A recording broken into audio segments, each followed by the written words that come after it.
أعوذ بالله من الشيطان الرجيم بسم الله الرحمن الرحيم إن الذين آمنوا وعملوا الصالحات وأقاموا الصلاة وآتوا الزكاة لهم أجرهم عند ربهم ولا خوف عليهم ولا هم يحزنون۔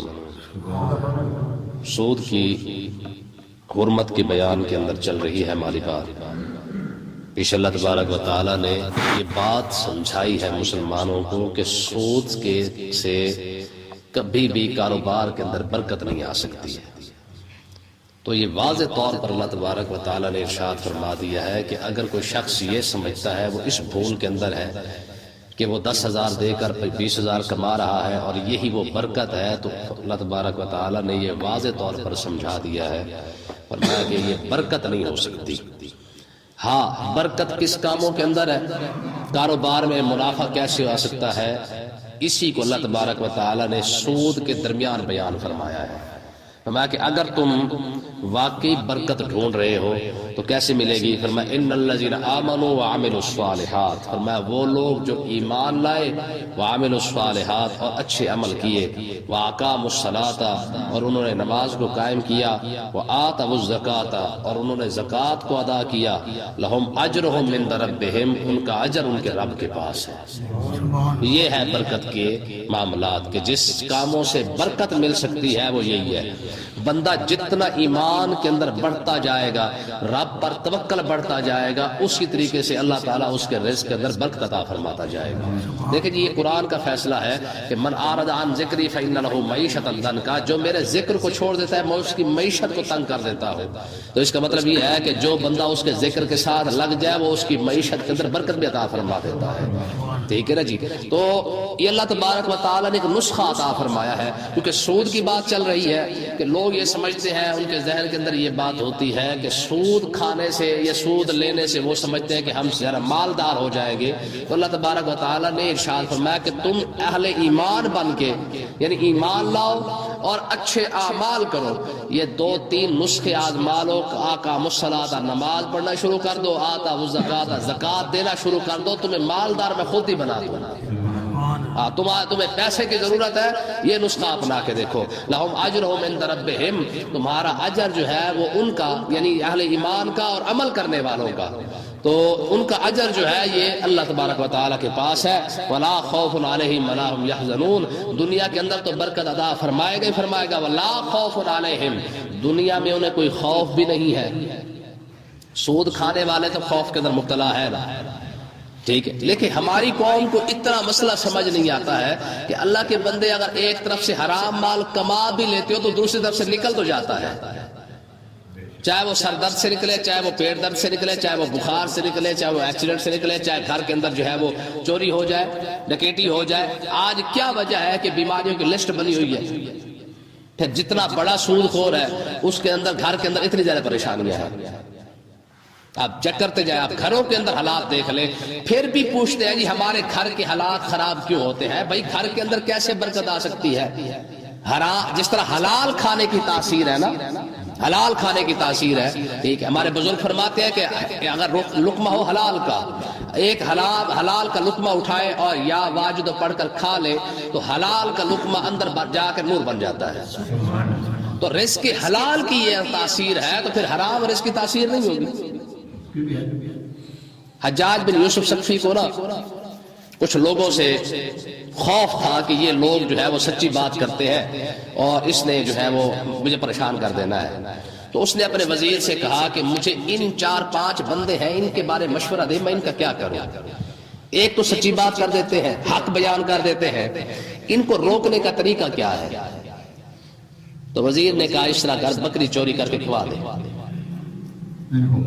بکری چوری کر کے نا ان کو کھلا دے۔ تو حجاج نے بکری چوری کر کے ان 4-5 بندوں کو بلایا اور بلا کے نا ان کی دعوت کی۔ دعوت کرنے کے بعد جب کھا لی نا تو حجاج نے کہا تم جانتے ہو میں نے تمہاری دعوت کیسے کی ہے؟ کہا جی کیسے کی ہے؟ تو حجاج نے کہا میں نے بکری چوری کر کے تمہیں کھلائی ہے۔ انہوں نے کہا یہ کیوں کیا ہے؟ انہوں نے کہا یار بات یہ ہے کہ تم ہمیشہ حق اور سچ کی بات کرتے ہو، تو لہٰذا میں نے یہ سوچا ہے کہ تمہارا میں علاج کیا کروں، اب کیونکہ تمہارے اندر چوری کا مال جا چکا ہے، اب تمہارے حق اور سچ میں وہ تاثیر نہیں رہے گی۔ یہ اور بات ہے کہ اس میں ان کا کوئی قصور نہیں ہے، لیکن حجاج نے یہ نسخہ اپنایا تھا۔ تو تو کہنے کا مقصد یہ ہے کہ اللہ تبارک و تعالیٰ نے ارشاد فرمایا کہ بھائی جس طرح حلال میں برکت ہے اور اس کی تاثیر ہے، حرام کے اندر بھی ایسی جو ہے وہ تاثیر موجود ہے، اچھی ہو حلال کے اندر اچھی ہو سکتی ہے تو وہ برے کے اندر حرام کے اندر بری تاثیر بھی موجود ہے۔ تو اللہ تبارک و تعالیٰ نے ارشاد فرمایا لہم اجرہم عند ربہم، فرمایا ان کا اجر جو ہے وہ ان کے رب کے پاس ہے، لا خوف علیہم، دنیا میں انہیں کوئی خوف نہیں ہوگا، ولا ہم یحزنون، آخرت میں انہیں غم بھی نہیں ہوگا۔ یار جسے دنیا کے اندر امن مل جائے اور آخرت میں جو ہے اس کو غم نہ ملے، آخرت کی امن مل جائے، تو امن کی یہ گارنٹی اللہ تبارک و تعالیٰ نے ان کاموں کے اندر عطا فرمائی ہے۔ فرمایا دنیا کے اندر اگر چین کی زندگی گزارنی ہے تو سب سے پہلی جو چیز ہے وہ ایمان ہے۔ کیا ہے؟ ایمان۔ پہلے ایمان کو مضبوط کریں، اس کے بعد اگلی بات آتی اعمال کی۔ ہماری قوم کو تو ایمان کے پتہ ہے کوئی نہیں کہ ایمان کہتے کس کو ہے۔ جو قوم سب کو راضی کرنے کے چکر میں ہے اس کا ایمان کہاں ہے؟ قرآن مجید نے فرمایا انتم الاعلون ان کنتم مؤمنین، فرمایا اس وقت تم غالب آؤ گے جب تم صاحب ایمان ہوگے۔ ٹھیک ہے نا جی؟ ہاں، تو غالب آنے کے لیے ایک ہی شرط رکھی ہے، فرمایا تم اہل ایمان بن کے رہو، غلبہ رب عطا فرما دے گا۔ ٹھیک ہے، تو اللہ تبارک و تعالیٰ نے ارشاد فرمایا یہ لوگ ہیں جو دنیا کے اندر بھی امن کے اندر ہے، آخرت میں بھی چین کے اندر ہوں گے۔ وجہ کیا ہے؟ وجہ صرف اور صرف یہ ہے کہ اگر یہ ایمان لائے، اچھے اعمال کر لیں، نماز قائم کریں، زکوٰۃ ادا کریں، اور زکوٰۃ بھی حلال مال میں سے۔ ٹھیک ہے، کیونکہ صدقہ خیرات زکوٰۃ صرف حلال مال سے ہو سکتا ہے، حرام مال سے نہیں ہو سکتا ہے۔ آگے دیکھیں جی، یا ایھا الذین آمنوا اتقوا اللہ، فرمایا ایمان والو اللہ سے ڈرو۔ اگر ایمان ہے نا تو اتقوا اللہ، فرمایا سب سے پہلا جو ڈر ہے وہ کیا ہے؟ اللہ کا ہے۔ وَذَرُوا مَا بَقِیَ مِنَ الرِّبَا، جو کچھ سود میں سے باقی بچ گیا ہے، جو لے چکے ہو لیکن جو پیچھے بچ گیا ہے اب اس کو چھوڑ دو، ان کنتم مؤمنین، اگر تم واقعی ایمان والے ہو۔ جب یہ آیت نازل ہوئی نا تو مسلمان صحابہ کرام کچھ جو پیسے والے تھے، پہلے کیونکہ دور اسلام سے پہلے ان کے کاروبار چلتے آ رہے تھے، سود اس طریقے سے عام چل رہا تھا، تو صحابہ کرام کچھ ایسے تھے جن کے کاروبار تھے اور وہ سودی معاملات چل رہے تھے ان کے، تو اللہ تبارک و تعالیٰ نے ارشاد فرمایا کہ اب تم نے کلمہ پڑھ لیا ہے تو اب تم نے جتنی بڑی دوسری قربانیاں دی ہے تو اب جن سے تم نے سود کی رقم لینی ہے اب وہ بھی چھوڑ دو۔ صحابہ کرام نے جن صحابہ کرام نے پیسہ لینا تھا اسی وقت انہوں نے کہا جی ہم اللہ کے رسول کا حکم مانتے ہوئے سب کو چھوڑ رہے ہیں۔ جنہوں نے جانے اور مال قربان کیے ہیں تو کیا خیال ہے وہ سود کا پیسہ نہیں چھوڑ سکتے تھے؟ لیکن اگلی دھمکی دیکھیں ذرا، فرمایا فَإِن لَّمْ تَفْعَلُوا، اگر تم نہ چھوڑو، سود کھاتے ہی رہو، فَاحْذَرُوا بِحَرْبٍ مِّنَ اللَّهِ وَرَسُولِهِ، اور اگر تم ایسا نہیں کرنا چاہتے ہیں تو تم یہ یقین کر لو کہ تم اللہ اور اللہ کے رسول کے ساتھ جنگ کر رہے ہو۔ جیت کے دیکھ لینا ہے جی، مل کے رہیں گے پاکستان اور بن کے رہے گا پاکستان، بنا پڑا ہے۔ 70 سال سے قوم سود کھا رہی ہے اور بن کے رہے گا پاکستان، یہ اللہ کے رازوں میں سے ایک راز ہے۔ یہ راز اللہ کا کہ تم سود کھانا شروع کر دو۔ یار رب سے جنگ کر کے بھی کوئی جیتا ہے؟ کیا خیال ہے ہماری قوم کیوں نہیں اس بات کو سمجھتی ہے کہ اگر گورنمنٹ سود کھا کے اگر وہ نہیں آج تک ان کو عزت نہیں ملی ہے نا تو آج تک جو قوم ہماری سود کھاتی پھرتی ہے کیا خیال ہے ان کو عزت مل جائے گی؟ سوال ہی پیدا نہیں ہوتا۔ یہ واحد چیز ہے جس کو اللہ تبارک و تعالیٰ نے فرمایا سود خور رب سے جنگ کر رہا ہے۔ اب سود کھا کے بندہ کتنا یاد ترقی کر لے گا؟ جس نے اللہ اور اللہ کے رسول کے ساتھ جنگ ہی چھیڑ دی ہے تو بتائیں اس کے ترقی کہاں سے کرنی ہے؟ کہاں سے اس کے رزق کے اندر برکت آنی ہے؟ کہاں سے اس کے مال کے اندر برکت آنی ہے؟ کیسے اس کی آخرت جا کے سنورے گی؟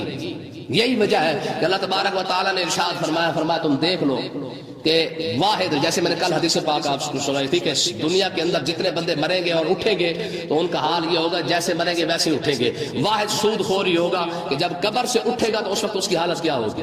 جیسے پاگل اٹھتے نا، پاگل لوگوں کی حرکتیں ہوتی ہیں، اس طریقے سے سود خور اٹھے گا۔ ہمارا پاکستان جیت کے تو دیکھے نا ذرا، سود کھا کے، سود کھانے والا بندہ چاہے وہ پاکستان ہو، چاہے وہ ہندوستان ہو، چاہے وہ کوئی ملک ہو، کیا خیال؟ لاکھوں کروڑوں روپے یار آج سود کے نام پہ ہماری قوم نے گورنمنٹیں دے رہی ہیں، تو کیا خیال ہے ترقی کر جائے گا؟ اس طرح کبھی کوئی قوم ترقی کرتی ہے؟ تو اللہ تبارک و تعالیٰ نے ارشاد فرمایا کہ اگر تم سود نہیں چھوڑو گے تو فَاحْذَرُوا بِحَرْبٍ مِّنَ اللَّهِ وَرَسُولِهِ، فرمایا پھر تم یقین یہ کر لو کہ تم اللہ اور اللہ کے رسول کے ساتھ جنگ کر رہے ہو۔ دو لوگوں کے متعلق اللہ تبارک و تعالیٰ نے یہ حکم فرمایا ہے کہ جو میرے ساتھ جنگ کر رہا ہے، کون کون سے ہے؟ ایک تو اللہ تبارک و تعالیٰ نے سود خور کے بارے میں کہا کہ یہ سود خور مجھ سے جنگ کر رہا ہے، اور دوسرا فرمایا کہ جو بندہ میرے کسی دوست کے ساتھ دشمنی کر لینا سمجھ لے کہ وہ خود مجھ سے جنگ کر رہا ہے۔ من عاد لی ولیا فقد آذنتہ بالحرب، فرمایا جو بندہ میرے کسی دوست کے ساتھ دشمنی کرتا ہے تو وہ میرے دوست کے ساتھ نہیں کر رہا ہے، وہ کس کے ساتھ کر رہا ہے؟ فقد آذنتہ بالحرب، میں اس سے اعلان جنگ کرتا ہوں کہ تو کون ہوتا ہے میرے یار کے ساتھ، میرے دوست کے ساتھ جنگ کرنے والا۔ وہ میں نے بڑی خوبصورت بات آپ کو پہلے سنائی تھی کہ ایک فقیر نا بارش کے موسم کے اندر جا رہا ہے، کھڑاوا پہنی ہوئی اس نے، اور ایک گرل فرینڈ اور بوائے فرینڈ کھڑے ہوئے آپس میں گپے شپے لگا رہے ہیں۔ سویرے بھی یہ کچھ ہونے والا ہے، ویسے مشورہ تو میں صرف یہی دے سکتا ہوں نا کہ بھائی جب پھول دینے جانا تو گھر تالا لگا کے جانا، ظاہر ہے تو دینے جا رہا ہے تو کسی نے پیچھے بھی تو آنا ہے۔ ہاں یہ تو نہیں ہو سکتا نا کہ تو جائے کسی کو پھول دینے کے لیے اور تیرے گھر کوئی نہ آئے۔ ہاں باجی نے بھی پیچھے نکل جانا ہے کہیں نہ کہیں لینے کے لیے۔ بھائی جب پھول دینے جائے گا تو کیا خیال ہے بہن جی نے نہیں نکلنا، وہ بھی بھائی کے انتظار میں ہوگی، تیری مہربانی تو رکشا پکڑ کے ادھر جا، میں نے ادھر جانا ہے۔ اور ایک شعر تھا کہ کچھ لوگ بچھا کر کانٹوں کو پھولوں کی توقع رکھتے ہیں، کچھ لوگ بچھا کر کانٹوں کو پھولوں کی توقع رکھتے ہیں، شعلوں کو ہوائیں دے دے کر ساون کی توقع رکھتے ہیں جی۔ کسی کے راستے میں کانٹے بچھا کر اور یہ امید رکھنا کہ اگلا آ کے ہار پہنائے گا، ایسا تو نہیں ہو سکتا ہے۔ جہاں پہ پنٹی شلٹی پہن کے اور موٹر سائیکل پہ ڈاں ڈاں کر کے جا کے پھول دینا تو آج انشاءاللہ وہ باجی بھی پہلے پہنچی ہوگی، بس تو فرق یہ ہوگا تو اس پارک میں ہے وہ اس پارک میں ہے۔ اپنی والی کو پھول دینے کے بعد دوسرے پارک میں چکر ضرور لگا کے بندہ دیکھے کہ وہ باجی کہاں پہنچی ہوئی ہے اور اسے پہنچا ہونا چاہیے۔ بہرحال فقیر جا رہا ہے، بارش ہو رہی ہے، کھڑاوا اس نے پہنا ہوا ہے، تو وہ ظاہر ہے کیچڑ اٹھا، وہ لڑکی کے کپڑوں پہ جا گرا، تو لڑکے کو غصہ آ گیا، اس نے آ کے فقیر کو چنڈ مار دی، تھپڑ۔ جب تھپڑ مارا نا تو فقیر چپ کر کے چلا گیا۔ اچھا پیچھے سے وہ ابھی جانے ہی لگا تھا تو اس کا پیر پھسلا، وہیں پہ مر گیا۔ ٹھیک ہے، لوگوں نے پکڑ لیا فقیر کو، کہا فقیرہ تو نے بندہ مارا ہے۔ اب میں نے کیسے مارا ہے؟ انہوں نے کہا تو نے ظاہر ہے اس نے تجھے اگر تھپڑ مارا تو تو نے بد دعا کی ہوگی تو اس وجہ سے وہ مر گیا ہے، تو اس کا پاؤں پھسلا وہ مر گیا ہے۔ تو فقیر نے کہا میاں یہ یاروں کی لڑائی ہے، میری لڑائی تھوڑی ہے۔ یہ کیا ہے؟ یہ یاروں کی لڑائی ہے۔ انہوں نے کہا جی یہ یاروں کی لڑائی کیسی ہوگی؟ کہا یار بات سنو، میرے جوتے سے جو ہے وہ کیچڑ اٹھا، اس کے یار کے کپڑے خراب ہوئے تو اس نے آ کے مجھے تھپڑ مار دیا۔ کیا خیال ہے؟ صرف اس کا یار ہے، ہمارا کوئی یار نہیں ہے؟ ہمارے بھی تو کوئی ہے کہ نہیں ہے؟ ہمارا بھی یار ہے۔ تو کیا کہا کہ جناب بس یہ یاروں کی لڑائی تھی، اس سے برداشت نہیں ہوا، اس نے مجھے آ کے تھپڑ مار دیا، جب میرے یار کو جلال آیا ہے تو اس نے پھر اپنا کام کر دیا ہے۔ یہ تو یاروں کی لڑائی ہے بھائی، بات سمجھ آئی کہ نہیں آئی ہے؟ یہ 2-3 مہینے پہلے میں نے آپ کو ایک بات سنائی تھی حضرت شاہ سلیمان توسوی رحمۃ اللہ علیہ کی۔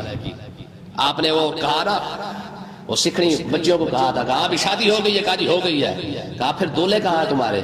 کہا جی ہمیں ہمارے بزرگوں نے سمجھایا تھا کہ بڑوں کا ادب کرتے ہیں، آپ یہ بتائیں آپ کی شادی ہو گئی ہے؟ تو شاہ سلیمان توسوی نے فرمایا آج میری بھی ہو گئی ہے۔ کہا جی پھر اس طرح کرے پہلے آپ دولہا دکھائیں۔ بات سمجھ آ رہی ہے نا؟ کہا جی پہلے آپ دولہا دکھا دیں پھر ہم بھی دکھا دیں گے۔ تو شاہ سلیمان توسوی رحمۃ اللہ علیہ کی آنکھوں میں آنسو آ گئے، کہا ہمارا دولہا دیکھنا ہے تو پھر آنکھیں بند کر کے دیکھو، ہمارا دولہا دیکھنا ہے نا پھر آنکھیں بند کرو۔ جب انہوں نے آنکھیں بند کی تو آپ نے مدینہ کی طرف منہ کر کے کہا حضور یہ میرا دولہا دیکھنا چاہتے ہیں، ذرا کرم فرمائیں۔ تو اس لیے نا یہ یاروں کی لڑائی ہے۔ تو اللہ تبارک و تعالیٰ نے ارشاد فرمایا فَإِن لَمْ تَفْعَلُوا فَأْذَنُوا بِحَرْبٍ مِّنَ اللَّهِ وَرَسُولِهِ، فرمایا کہ جو سود لے رہا ہے تو سمجھ لے کہ اللہ اور اللہ کے رسول کے ساتھ جنگ کر رہا ہے۔ ایک یہ بندہ جنگ کر رہا ہے اور دوسرا وہ بندہ جب کسی نیک بندے کے ساتھ، کسی عالم کے ساتھ جب بغض رکھ لیتا ہے تو میں فقط آذنتہ بالحرب، رب فرماتا میں تجھ سے اعلان جنگ کر رہا ہوں۔ تو اب ان لوگوں کو سوچنا چاہیے کہ جو علماء کے خلاف بھونکتے رہتے ہیں۔ یہ تو دیکھیں وہ کھڑے کہاں پہ ہیں۔ آقا علیہ السلام نے ارشاد فرمایا من اہان العالم فقد اہان العلم، جس نے کسی عالم کی توہین کی اس نے علم کی توہین کی۔ ومن اہان العلم فقد اہان جبریل، جس نے کسی علم کی توہین کی اس نے جبریل علیہ السلام کی توہین کی۔ من اہان العالم فقد اہان العلم ومن اہان العلم فقد اہان جبریل ومن اہان جبریل فقد اہان اللہ، جس نے جبریل کی توہین کی اس نے اللہ اور اللہ کے رسول کی توہین کی۔ ٹھیک ہے. تو اللہ تبارک و تعالیٰ نے ارشاد فرمایا وَإِن تُبْتُمْ فَلَكُمْ رُءُوسُ أَمْوَالِكُمْ، اگر تم توبہ کر لو، جتنا سود لینا تھا وہ لے چکے ہو، جو باقی بچ گیا اس کو چھوڑ دو، پکی توبہ کر لو کہ آج کے بعد تم سود نہیں کھاؤ گے. فَلَكُمْ رُءُوسُ أَمْوَالِكُمْ، ہاں جو تمہارا اصل مال ہے، جو تمہارا اصل مال ہے جو تم نے دیا تھا، فَلَكُمْ، وہ تمہارے لیے جائز ہے، وہ تم واپس لے سکتے ہو. اصل مال لینے میں کوئی حرج، یعنی جتنا پیسہ تم نے سود پر دیا تھا اب سود نہ لو، لیکن جو اصل پیسہ تم نے دیا تھا اسے واپس لینے میں کوئی حرج نہیں ہے. لا تظلمون ولا تظلمون، نہ تم کسی پر ظلم کرو نہ تمہارے اوپر کوئی ظلم کرے. یہ کیسا اصول ہے قرآن مجید کا؟ لا تظلمون ولا تظلمون، نہ تم کسی کا نقصان کرو نہ کوئی تمہارا نقصان کرے. انہی لفظوں کو اٹھا کے آپ کاروبار کے پر لگا لیں، آپ رشتہ داری میں لگا لیں، آپ برادری میں لگا لیں، آپ کسی جگہ پہ لگا لیں، یہ صرف دو قرآن کے لفظ لا تظلمون ولا تظلمون دنیا کے ہر شعبے کے اندر یہ قائم ہے. صرف یہ دو لفظ، تم کسی پر ظلم نہ کرو، کوئی تمہارے اوپر ظلم نہ کرے. کاروبار کر رہے ہو، تم کتنا منافع کما رہے ہو، جائز منافع بنتا ہے اس طرح جائز منافع لے لے. یہ آج میری بات ہو رہی تھی ایک عالم دین سے، ہم نے بھی یہاں پہ بات کی تھی کہ منافع جائز کتنا بنتا ہے، تو میں نے کہا تھا جتنا اللہ لے رہا ہے تم بھی اتنا لے لو. رب منافع کتنا لیتا ہے؟ 100 میں سے 2.5 روپے، ایسے لیتا کہ نہیں لیتا؟ رب نے جو منافع مقرر کیا ہے نا اسی کو منافع ہی کہنا ہے. تو اللہ تبارک و تعالیٰ نے تو بھائی 100 روپے میں سے 2.5 روپے لیے، رب نے جو ہے وہ 40واں حصہ لیا ہے. تو اس کا مطلب یہ ہے کہ بندہ کا حق بنتا ہے کہ پھر رب اگر تمہارے مال سے اتنا منافع لے رہا ہے تو پھر ان سے مطلب یہ ہے کہ کاروبار کرتے ہو اگر اسی اصول کو ہی اپنا لیا جائے کہ ہمارا منافع کتنا بنتا ہے 100 میں سے 2.5 روپے. ٹھیک ہے نا جی. تو اللہ تبارک و تعالیٰ نے یہ الفاظ لا تظلمون ولا تظلمون، اسی کو آپ ٹریفک اشارے پہ لے آئے.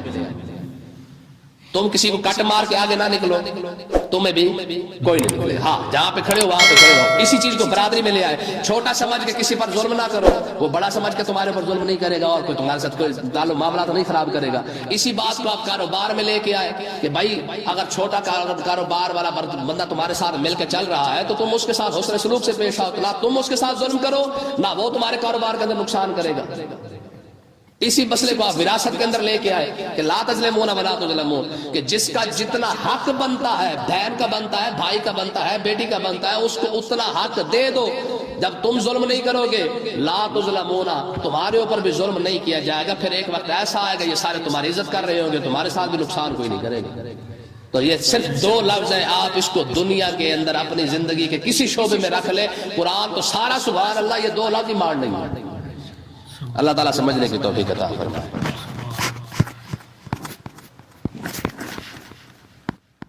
اعوذ باللہ من الشیطان الرجیم، بسم اللہ الرحمن الرحیم. وَإِن كَانَ ذُو عُسْرَةٍ فَنَظِرَةٌ إِلَىٰ مَيْسَرَةٍ وَأَن تَصَدَّقُوا خَيْرٌ لَكُمْ إِن كُنتُمْ تَعْلَمُونَ وَاتَّقُوا يَوْمًا تُرْجَعُونَ فِيهِ إِلَى اللَّهِ ثُمَّ تُوَفَّىٰ كُلُّ نَفْسٍ مَا كَسَبَتْ وَهُمْ لَا يُظْلَمُونَ. ایک ایک مسئلے کو اللہ تبارک و تعالیٰ نے اپنے قرآن پاک کے اندر بیان فرمایا ہے. ایک جگہ پہ 11ویں سپارے کے اندر آتا ہے فرمایا لا رطب ولا یابس الا فی کتاب مبین، ہم نے خشکی اور تری میں کوئی چیز چھوڑی ہی نہیں ہے جس کو ہم نے قرآن میں بیان نہ کیا. دیکھیں ذرا آج پہلے بات چلی ہے صدقہ خیرات کی، پھر بات آئی تھی سود کی، اب سود کے بعد اگلا مسئلہ اللہ تبارک و تعالیٰ نے قرضے کو بیان فرمایا ہے. ٹھیک ہے، میں پہلے بات تو یہ ہے وَإِن كَانَ ذُو عُسْرَةٍ، اگر کوئی قرض دار تنگ دست ہو، مجبور ہو، فَنَظِرَةٌ إِلَىٰ مَيْسَرَةٍ، میں اسے جب تک اس کے حالات اچھے نہ ہو جائیں اس وقت تک تم بھی انہیں مہلت دے دو. ٹھیک ہے، اگر کسی نے تم سے قرضہ لے لیا ہے اور اس کے حالات اچھے نہیں ہیں، واپس نہیں کر سکتا، تو بہتر یہ ہے کہ فَنَظِرَةٌ إِلَىٰ مَيْسَرَةٍ، جب تک اس کے حالات اچھے نہ ہو تم بھی اس کو مہلت دے دو. وَأَن تَصَدَّقُوا، اور اگر تم دیکھو کہ واقعی وہ قرضہ واپس کرنے کے قابل نہیں ہے تو وَأَن تَصَدَّقُوا خَيْرٌ لَكُمْ إِن كُنتُمْ تَعْلَمُونَ، اگر تم اسے معاف کر دو تو تم یقین کر لو کہ یہ تمہارے لیے زیادہ بہتر ہے. کیوں؟ کیونکہ تمہیں اس کا اجر اللہ تبارک و تعالیٰ قیامت کے دن عطا فرما دے گا. حدیث پاک کے اندر آتا ہے فرمایا کہ جب کوئی شخص کسی کو قرضہ دیتا ہے اور اس کے لیے ٹائم مقرر ہو جاتا ہے بھی فلاں تاریخ کو تم نے دینا ہے، اگر وہ شخص اس تاریخ کو اسے نہیں دیتا، فرمایا اس کے بعد جتنا ٹائم وہ لیتا رہتا ہے ہر روز اللہ تبارک و تعالی جتنے اس کے پیسے ہوتے ہیں اس کے مطابق اسے صدقہ کرنے کا ثواب عطا فرماتا رہتا ہے۔ آج یہ قرضے کا فائدہ ہے کہ اگر کوئی شخص جو ہے وہ قرضہ وغیرہ کسی کو دیتا ہے اور معاف کر دے یا پھر اسے مہلت دے دے، آقا علیہ الصلوۃ والسلام نے ارشاد فرمایا کہ جو شخص کسی کو قرضے کے اندر مہلت دے دے یا کسی کو معاف کر دے، قیامت کے دن اللہ تبارک و تعالی اسے قیامت کے دن کی جتنی تکلیفیں ہیں سب سے جو ہے پناہ عطا فرما دے گا۔ ٹھیک ہے نا جی۔ حدیث پاک کے اندر آتا ہے کہ دوسری حدیث پاک یہ ہے کہ جو شخص کسی کو قرضے کے اندر مہلت دے دے یا اسے معاف کر دے، قیامت کے دن ایسے شخص کو بھی اللہ تبارک و تعالی عرش کے سائے تلے جگہ عطا فرمائے گا۔ ہاں جی، عرش کے سائے تلے۔ تو یہ قرضے کے متعلق حدیث پاک ہے۔ یاد رکھیں یہ اس شخص کے لیے ثواب تو ہے ہی ہے جس نے قرضہ دیا ہوا ہے، لیکن وہ شخص جس کے پاس پیسے ہونے کے باوجود قرضہ نہیں دے رہا ہے، یاد رکھیں مرنے کے بعد بھی اسے معاف نہیں ہے۔ سمجھ آئی کہ نہیں آئی ہے؟ ہاں، ہمارے بزرگوں کا یہ عقیدہ یہ انہوں نے مسئلہ لکھا ہے، فرمایا کہ اگر کوئی شخص اللہ کی راہ میں بھی شہید ہو جائے، اسے 100 گولیاں بھی لگ جائے اور پیسے اس کے گھر پڑے تھے، اس نے قرضہ واپس نہیں کیا، فرمایا شہادت کی موت اپنی جگہ پہ، لیکن قرضہ پھر بھی اسے معاف نہیں ہو۔ ہماری قوم کا حال بھی یہی ہے نا، ہماری تو کوشش ہوتی ہے اللہ کرے قرضہ دینے والا تو مر ہی جائے، کیونکہ زندہ رہا تو مانگتا رہے گا، اور جب تک یہ زندہ ہے پھر ہم نہیں جی سکیں گے، تو یہ بہت بڑی مصیبت ہوتی ہے۔ ہاں، اس شخص کا پتہ تو چل جاتا ہے حالات کیسے ہے اور کیسے نہیں ہے۔ اگر ایسا شخص جو کما نہیں سکتا ہے یا اس کے اوپر قرضہ تو ہے، دینا چاہتا ہے، نیت بھی ہے کہ میں دے دوں گا، نیت ڈھیل والی نہیں، نیت چستی والی۔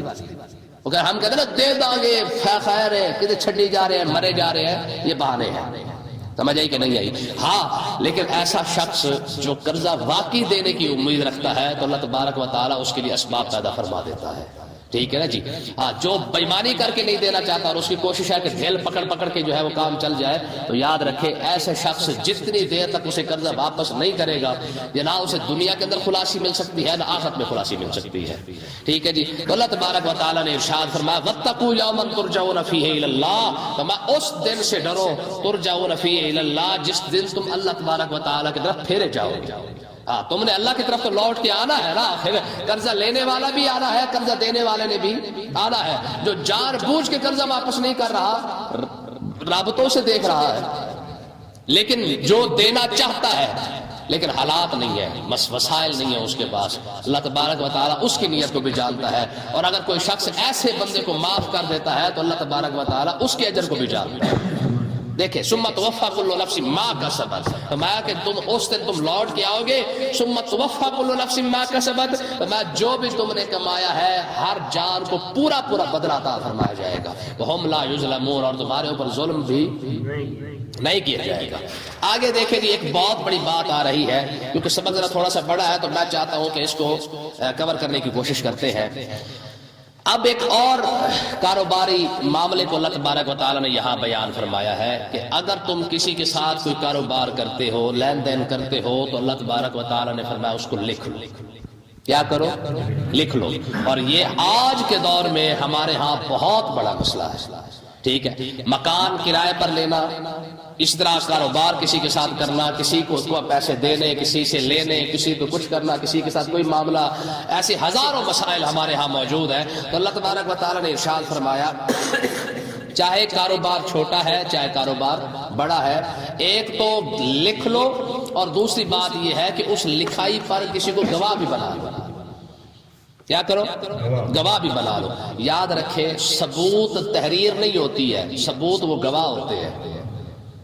ٹھیک ہے نا جی، ثبوت کیا ہوتا ہے؟ ثبوت وہ گواہ ہوتے ہیں۔ آج ہی ہمارے سامنے یہ معاہدہ لکھا گیا تھا تو گواہوں کی گواہی قبول ہوتی ہے، تحریر کا معاملہ نہیں ہوتا۔ ٹھیک ہے نا جی، وہ تو کسی کے ساتھ بھی تحریر کو بندہ خود بھی لکھ سکتا ہے اور کسی سے لکھوا بھی سکتا ہے، تو ایسا کوئی مسئلہ نہیں ہے۔ ہاں، تحریر لکھتے ہوئے گواہوں کو ساتھ ملا لیا جائے تو پھر جا کے جو ہے بات پکی ہوتی ہے۔ تو اللہ تبارک و تعالیٰ نے ارشاد فرمایا کہ تم ایسے کرو، جب بھی کوئی معاملہ کرو، چھوٹا کرو یا بڑا کرو، کاروبار جو بھی کر رہے ہو، لین دین کوئی بھی تمہارا ہو رہا ہے، ادھار ہو رہا ہے یا کسی بھی صورت کے اندر ہو رہا ہے، ہاں یہ ہے کہ تم کوشش کرو لکھ بھی لو اور گواہ بھی ساتھ بنا لو۔ دیکھیں جی، یا ایھا الذین آمنوا، اے ایمان والو، اذا تداینتم بدین الی اجل مسمى فاکتبوہ، جب تم آپس میں لین دین کرنے لگو الی اجل مسمى، مقررہ وقت تک، فاکتبوہ، تو پھر اس کو لکھ لو۔ کیا کرو؟ لکھ لو. مقررہ وقت کیا ہوتا ہے؟ یہ ہے کہ آپ مہینہ بتا دیں، اسے دن بتا دیں، یعنی وہ ٹائم فکس بتا دینا، یہ مقررہ ٹائم ہے. اور یہ جو کہتے ہیں جی فصل پر دیں گے، کہتے ہیں فرصت نہیں فصل پہ، کہتے ہیں جی فصل پک جائے پھر دے دیں گے. بھئی فصل تو 6 مہینے چلتی رہتی ہے، تو یہ سمجھے ٹھگی والی بات ہے. اور اسی طریقے سے اگر کوئی شخص کہتا ہے جی فلانے موسم میں دوں گا، تو موسم تو 4 مہینوں کا بھی ہو سکتا ہے، 6 کا بھی ہو سکتا ہے. ٹھیک ہے، گرمی جس طرح بڑھتی جا رہی ہے وہ تو 7-8 مہینے بھی لے جاتی ہے. تو اگر کوئی شخص کہتا ہے جی گرمیوں میں دوں گا تو یہ جائز نہیں ہے. اگر اس طریقے سے کوئی شخص کہتا ہے جی میں سردیوں میں دوں گا، تو فصل کا بہانہ بنانا، یہ کہنا جناب اگر فلاں ہماری چیز بکے گی تب دوں گا، بھی اگر تیری چیز نہ بکے پھر رہا مسئلہ فصل پک جائے فصل کاٹ کے پھر دوں گا، تو سمجھ لے کہ یہ بھی جو ہے وہ دھوکہ ہی ہے. کیونکہ اگر فصل خدا نہ خواستہ فصل خراب ہو سکتی ہے، فصل کو کوئی مسئلہ بن سکتا ہے، کل کو پھر تو بہانہ بنانا شروع کر دے گا. نہ سمجھے یہ مسئلہ کیا ہے کہ ہاں جو بھی ٹائم ہے دینے والا، جو بندہ پیسہ دے رہا ہے اس کا حق بنتا ہے اسے کہ ہاں بھی بتا کون سا مہینہ ہے. حضرت فاروق اعظم رضی اللہ تعالیٰ عنہ بیٹھے ہوئے تھے، آپ کے سامنے ایک مسئلہ آ گیا. ایک شخص نے یہی معاملہ بھی ایسا ہی آیا. ایک شخص نے دوسرے بندے کی شکایت کی، عرض کی حضرت اس نے میرے پیسے دینے ہیں تو نہیں دے رہا. آپ نے فرمایا ہاں میں تو کیوں نہیں دیتا؟ اس نے کہا جی میں شعبان کے اندر دے دوں گا. تو آپ نے فرمایا کون سا شعبان؟ شعبان تو ہر سال آ جاتا ہے. تو آپ نے پھر باقاعدہ مجلس شورا بٹھائی اسی مسئلے پر. آپ نے فرمایا بھی یہ مسئلہ آیا ہے اور بندے نے کہا ہے کہ مطلب میں شعبان کے اندر دے دوں گا. جب شعبان کا مہینہ آئے گا تو وہ تو پھر بھی بہانہ بنا سکتا ہے کہ جب میں اگلے شعبان میں نے بات کی تو میں نے تو شعبان کی بات کی نہیں ہے. تو اس وجہ سے اس معاملے کی وجہ سے یہ سن ہجری شروع ہوا ہے. ہاں یہ معاملہ پیش آیا تھا، اس کی وجہ جو ہے وہ سن ہجری جو شروع ہوا ہے نا جی، 4 ہجری 10 ہجری 100 ہجری 200 ہجری اور آج 1444-45 ہجری لگا ہوا ہے. تو یہ جو سن ہجری شروع ہوا ہے، حضرت فاروق اعظم رضی اللہ تعالیٰ عنہ مجلس شورا بٹھائی. آپ نے فرمایا بھی یہ سن کا کیسے پتہ چلے گا، سال کا کیسے پتہ چلے گا کہ یہ کس سال کی بات کر رہا ہے، کون سے سال کون سے شعبان کی بات کر رہا ہے. تو اس کا حل نکالے. تو لوگوں نے کہا جی آقا علیہ السلام نے جب شروع کیا تھا، آقا تبلیغ شروع کی تھی تب سے شروع کر لیتے ہیں. کسی نے کہا جی فلاں ٹائم سے شروع کر لیتے ہیں، کسی نے کہا جی بدر سے شروع کر لیتے ہیں، یعنی جتنے سال بنے گے بدر سے جو ہے وہ گننا شروع کر دیں گے. مولا علی اور مرتضیٰ رضی اللہ تعالیٰ عنہ نے فرمایا، آپ نے فرمایا جی میرا مشورہ یہ ہے کہ ہجرت سے شروع کر لیتے ہیں، کیونکہ باقی معاملات کیونکہ مکی کی زندگی کے اندر اور مدنی زندگی کے اندر بہت ذرا فرق ہے. اور مکی معاملات میں کافی سارے معاملات جو ہے وہ حکم نئے بھی آتے رہے ہیں، منسوخ بھی ہوتے رہے ہیں. ہجرت کے بعد اصل کیونکہ اسلام کو جو تقویت جو ملی ہے وہ ہجرت کے بعد ملی ہے. تو میرا مشورہ یہ ہے کہ آپ ہجرت سے شروع کر لیں. تو حضرت سیدنا مولا علی المرتضیٰ رضی اللہ تعالیٰ عنہ کے مشورے کو سامنے رکھتے ہوئے پھر سن ہجری شروع ہوا ہے، یعنی ہجرت سے ہجری. ٹھیک ہے، یہ سن ہجری کی ابتدا ہے، اس وجہ سے بنی ہے. تو کہنے کا مقصد یہ ہے تو یہ معاملہ تب بنا تھا تو فاروق اعظم رضی اللہ تعالیٰ عنہ نے سن ہجری کا جو ہے اجرا کر دیا تھا. تو اب دیکھیں تو اللہ تبارک و تعالیٰ نے ارشاد فرمایا کہ یہ جو ٹھگی مارنے والا معاملہ ہے اس کو بھی ختم کر دیا گیا. فرمایا الی اجل مسمی، فرمایا کہ جو مقررہ ٹائم ہے وہ بتاؤ. ایک وعدہ کیا پھر اگلا وعدہ پھر اگلا وعدہ پھر اگلا وعدہ، سمجھ لو کہ ٹھگی کر رہا ہے. بات سمجھ آ گئی؟ تو اللہ تبارک و تعالیٰ نے ارشاد فرمایا جو ٹائم تمہارے درمیان لین دین کا بن جائے فاکتبوا، اسے کیا کرو، لکھ لو. اور وَلْيَكْتُبْ بَيْنَكُمْ كَاتِبٌ بِالْعَدْلِ، اور تمہارے درمیان ایک منشی ایسا ہونا چاہیے جو انصاف کے ساتھ لکھ دے. بالعدل، انصاف کے ساتھ، نہ ادھر سے ڈنڈی مارے نہ ادھر سے ڈنڈی مارے. مجھے آپ بتائیں آج تک پتہ چلا ہے قرآن کے اندر یہ معاملے بھی لکھے ہوئے ہیں؟ ٹھیک ہے نا جی، یہ قرآن ہے سارا. ہماری قوم قرآن پڑھتے پڑھے تو پھر اسے پتہ چلے نا کہ قرآن کے اندر کیا کچھ اللہ تبارک و تعالیٰ نے بیان فرمایا ہے. تو اللہ تعالیٰ ہمیں توفیق دے، انشاءاللہ اللہ تعالیٰ کرم فرمائے ہم اللہ تک پہنچ سکے تو کتنی معاملے ہمیں سمجھ آ جائیں گے. تو اللہ تبارک و تعالیٰ نے ارشاد فرمایا وَلْيَكْتُبْ بَيْنَكُمْ كَاتِبٌ، تمہارے درمیان ایک لکھنے والا کاتب ہونا چاہیے، منشی ہونا چاہیے. بالعدل، اور منشی جو ہے وہ منشی گیری نہ کرے بلکہ انصاف کے ساتھ جو ہے وہ دونوں کے درمیان جو معاہدہ ہوا ہے اس معاہدے کو انصاف کے ساتھ لکھ دے. وَلَا يَأْبَ كَاتِبٌ أَن يَكْتُبَ، منشی جو ہے وہ لکھنے والا، کاتب جو ہے مکاتب جس کو کہتے ہیں، تو فرمایا وہ لکھنے والا جو ہے وہ لکھنے سے انکار نہ کرے. کئی لوگوں کو نا ہمارا تقویٰ ویسے چڑھا ہوتا ہے، وہ کہتے ہیں ہم اس معاملے میں نہیں پڑھتے جی. ایسا ہوتا کہ نہیں ہوتا؟ کئی لوگ ہوتے ہیں ہم اس معاملے میں نہیں آتے جی ہمیں معاف کرے جی. وہ کیوں معاف کرے بھائی؟ فرمایا کہ تو جب اس قابل ہے تو پھر اس قابل بننے کے بعد جو ہے وہ پھر جو کر سکتا ہے دونوں کے درمیان بیٹھ کے تو نے لکھنا ہے تو اس کو لکھ کے دے دے. کیوں؟ کما علمہ اللہ فلیکتب. فرمایا اللہ کا احسان نہیں ہے کہ اللہ نے تجھے سکھایا ہے، لکھنے کی توفیق عطا فرمائی ہے. ہاں جی، رب نے تمہیں توفیق نہیں دی لکھنے کی. یہ بھی بڑا اہم مسئلہ ہے، یاد رکھے. کئی لوگ ہوتے ہیں جن کو بولنے کا فن ہوتا ہے مگر لکھنا نہیں آتا، اور کئی ایسے ہوتے ہیں جن کو لکھنا تو آتا ہے لیکن انہیں بولنے کا فن نہیں ہوتا ان کے پاس. ٹھیک ہے نا جی. بڑے بڑے لوگ ہوتے ہیں ٹھیک ہے کہ وہ بول اچھا خاصا لیتے ہیں لیکن جب انہیں کہنا یار 2 سطریں لکھ کے دکھا، نہیں لکھ سکتے کیونکہ جملہ بنانا نہیں آتا ہے. فن خطابت جو ہوتی ہے نا وہ بڑی مشکل ہو جاتی ہے. تو بال کچھ لوگ بول سکتے ہیں، لکھ نہیں سکتے، کچھ لکھ سکتے ہیں، کچھ بول نہیں سکتے ہیں. تو اب ذرا یہاں پہ ایک اور مسئلہ بھی دیکھیں. یار 2 بندوں کا معاملہ ہے، اللہ تبارک و تعالیٰ فرما رہا ہے، فرمایا تیسرا بندہ بلا کے لکھ دو. تو یہاں پہ ان علماء کو بھی یہ حق بنتا ہے کہ جو لکھ سکتے ہیں ان کو لکھنا ضرور چاہیے. جب 2 بندے کے معاملے کو لکھا جا سکتا ہے تو اللہ اور اللہ کے رسول کا جو حق ہے پھر اس کو کیوں نہیں لکھا جا سکتا ہے؟ ان کے لیے بھی تو کتابیں لکھنی چاہیے، جو اللہ اور اللہ کے رسول کا حق ہے اس پر بھی لکھنا چاہیے. اچھا میں یہاں پہ ایک اور غلط فہمی دور کروں. یہ جو بدری قیدی پکڑ کے لائے گئے تھے، ہماری قوم کے اندر ایک بہت بڑی غلط فہمی ہے. وہ یہ کہتے ہیں جی آقا علیہ الصلوۃ والسلام نے تو یہ فرمایا تھا، فرمایا کہ جو بندہ فدیہ نہیں دے سکتا اپنا وہ ہمارے بچوں کو پڑھا دے. یاد رکھیں یہ غلط بات ہے. یہ کیا ہے؟ یہ غلط بات ہے جو لوگوں کے اندر مشہور ہے. آقا علیہ الصلوۃ والسلام نے یہ نہیں فرمایا تھا کہ ہمارے بچوں کو پڑھا دے. آقا علیہ السلام نے ارشاد فرمایا تھا کہ تم میں سے جو بندہ فدیہ نہیں دے سکتا، اپنا پیسے نہیں دے سکتا ہے، وہ کیا کرے؟ ہمارے بچوں کو لکھنا سکھا دے. کیا کرے؟ لکھنا سکھا دے. ہاں پڑھنے کی بات نہیں ہے، صرف لکھنے کی بات ہے. تم لکھنا سکھا دو، پڑھا ہم خود ہی لیں گے. کیا کریں گے؟ پڑھانا ہم خود لیں، ہم نے خود دیا، تم صرف لکھنا سکھا دو. تو بات صرف لکھنے کی ہوئی تھی کیونکہ اس دور کے اندر لکھنے والے جو ہے وہ بہت کم لوگ تھے. تو بدری قیدی کے اندر کچھ لوگ ایسے تھے جو لکھ سکتے تھے، ان کے پاس یہ فن تھا. تو آقا علیہ السلام نے ارشاد فرمایا کہ کیوں نہ ان کے فن سے ہی فائدہ اٹھایا جائے. پیسے دینے کے قابل تو ہے نہیں، جو پیسے دینے کے قابل تھے وہ تو چھوٹ گئے، لیکن جو نہیں کچھ دینے کے قابل نہیں تھے تو ان کے ایک آزادی کا ایک رستہ نکال دیا گیا. فرمایا تمہارے پاس ایک فن ہے لکھنے کا، تم ہمارے بچوں کو لکھنا سکھا دو. قرآن بھی ہم ان سے لکھوا لیں گے، حدیثیں ہم ان سے لکھوا لیں گے. پڑھانے کی بات تو ہوئی نہیں ہے. ٹھیک ہے نا جی. یہ مسئلہ ہے. تو آج لوگوں کے اندر کتنی بڑی غلط فہمی ہے کہ لوگ کہتے ہیں جو اللہ تبارک و تعالیٰ کے رسول نہیں فرمایا تو فرمایا کافروں کے پاس رب کے رسول نے پڑھوایا بقاعدہ بچوں کو. بھائی نہیں پڑھوایا، صرف لکھنا سکھایا تھا، وہ بھی بطور فن کے تھا، تاکہ اس لیے کہ کل کو ہمارے بچے جب قرآن پڑھا جائے یا حدیث پڑھی جائے تو ان کو لکھنا آنا چاہیے. ٹھیک ہے نا جی. تو اللہ تبارک و تعالیٰ نے ارشاد فرمایا کہ جو منشی ہے وہ لکھنے سے انکار نہ کرے. آج جو لکھ سکتا ہے معاہدہ وہ لکھ کے دے. کیوں؟ کما علمہ اللہ فلیکتب. رب نے احسان نہیں فرمایا، رب نے اسے علم عطا فرمایا کہ وہ لکھ رہا ہے. اچھا آگے دیکھیں جی، لکھوائے کون معاہدہ؟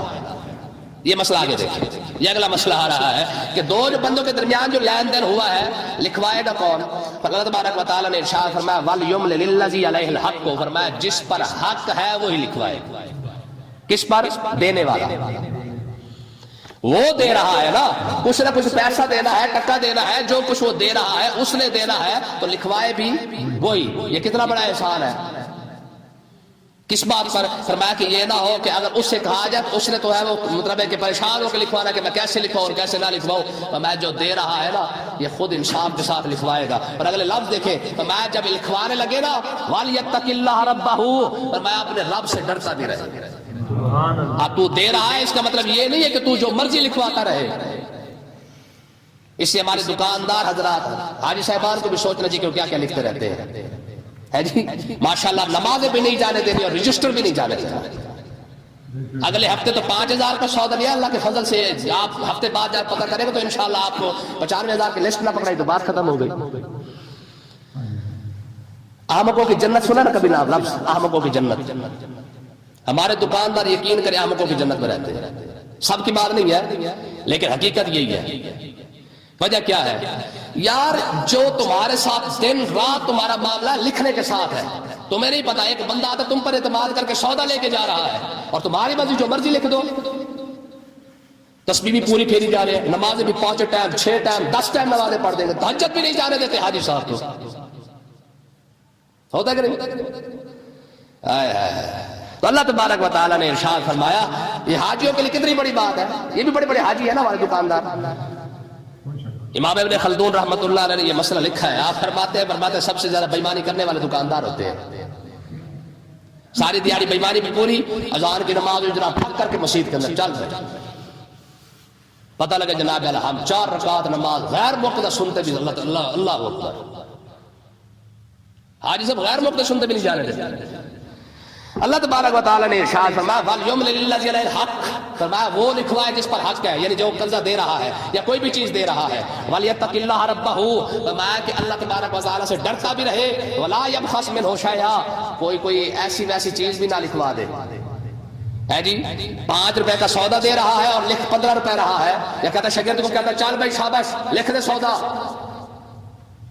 اور شاگرد کو بھی پتہ چل جاتا ہے کہ اس اشارے کا مطلب کیا ہوتا ہے. ہے جی فَإِنْ كَانَ الَّذِي عَلَيْهِ الْحَقُّ صَفِيحًا أَوْ ضَعِيفًا أَوْ لَا يَسْتَطِيعُ أَنْ يُمِلَّ, فرمایا کہ اگر وہ شخص جس پر حق ہے لکھوانے کا صفیحًا, اگر وہ بے وقوف ہے پاگل ہے نہیں لکھوا سکتا. بعض اوقات ہوتا ہے یہ رب کی تقدیر ہے, اللہ تعالیٰ جسے چاہے عطا فرما دے.